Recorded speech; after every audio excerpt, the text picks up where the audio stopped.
Douglas County's Election Commission is gearing up for a busy day. That's right. They're expecting an historic turnout for the Omaha City primary election. 3 News Now reporter Kent Lutzen joins us now live with more on what day of voters can expect. Kent, good morning.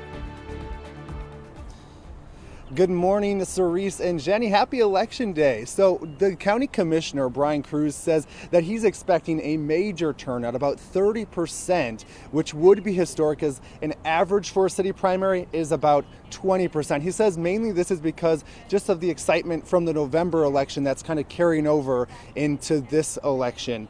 Now, this will be the first election since the presidential election, which sparked misinformation about voter fraud and election integrity.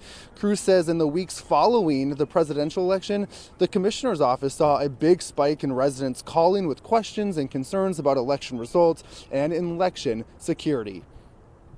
You know, we just try and reassure them that we do have the proper procedures in place. Here in our office, you have to request a ballot. We don't automatically mail ballots. You know, we have 2 people of differing parties empty the drop boxes. We have cameras on our drop boxes. This facility is obviously very secure. Today from 8 a.m. to 8 p.m., Douglas County residents can make their voice heard on which candidates they would like to see move forward.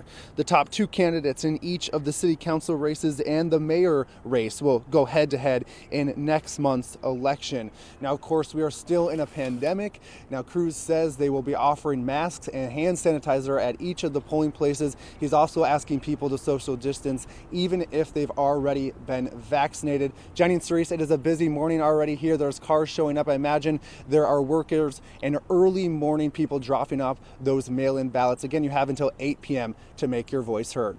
In Omaha, Kent Lutzen, 3 News Now.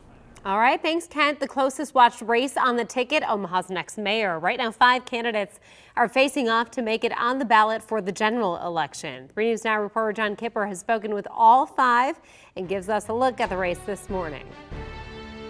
Yeah, on the mayor's side, speaking first about the incumbent, Jean Stothert, she is a near lock to advance for several reasons. First of all, she's the current sitting mayor of 2 terms. She's also the only Republican and conservative in the race that is technically nonpartisan, but she is likely to get a lot of that vote. And she's also won the last 2 elections with pretty wide margins in a city that does have more Democrats than Republicans. So she is definitely one that's almost certainly going to advance. On the Democratic side, that's where things get a little bit more interesting today. R.J. Neary is probably the Democratic favorite.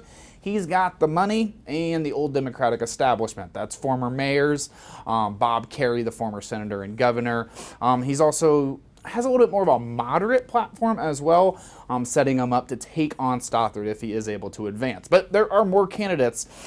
Speaking of that, that's Jasmine Harris. She has a lot of the grassroots organizing. She told me she has over 80 volunteers, and if there is an upset tonight, she could be the one pulling it off. She might grab a lot of the youth vote as well as a lot of the more progressive vote as well. Possibly another analogy would be to what we saw Carr Eastman do in the 2018 congressional primary.